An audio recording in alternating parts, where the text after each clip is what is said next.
what I'm doing on Sunday. I have two more scents, one called Aurelio, which is after my father. It has a smell of clove and tobacco. And then the other scent is called Castagna, which means chestnuts. Actually, it's spiced chestnuts. So these are my next two scents, which I'm going to be when I don't fill them all the way, those become samples at the craft fair. So I'm just, getting ready to finish up my two next scents. I have two more, which Cafe della Nonna and Mariella. I didn't make those because I just didn't have enough wicks. So I have a pretty much a good amount of candles so far. So this is what I've been working on today on this Sunday, trying to get my groove back. So here I just used my heat gun on the top of some where I see some sinkholes starting or discoloration or tiny holes where I cut the wicks.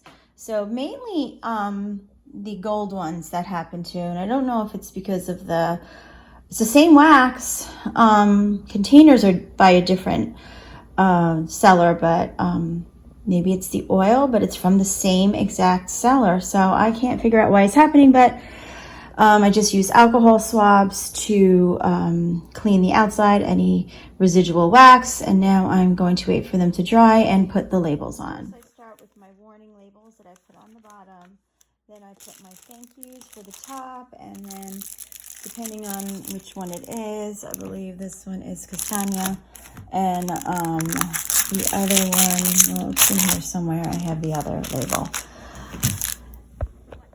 A way to avoid sinkholes is to make sure that when you pour your wax, it's at between 115 and 125 degrees, which I always make sure I have a heat thermometer.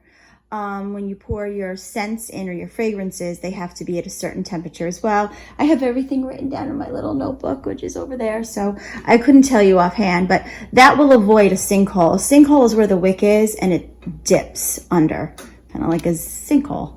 So what I do is I use my heat gun and I remelt it, and that should be fine. So here they are. I don't put the lids on yet until I know they are completely dry. This one I did because I had a little bit. That's my sample. I'm still trying to find the sample. I was trying to look for like the runt of the litter because I don't want my sample to be one of the nicest ones. I want it to be one that quite didn't finish off perfectly. So I'll usually pick one that has like a dip or something that doesn't quite look like the rest, because once you have it as a sample and you light it, any candle looks beautiful lit, honestly. These are the ones I have already done. I'm going to be putting a little bracelet with the eye to wear off the evil eye, malocchi.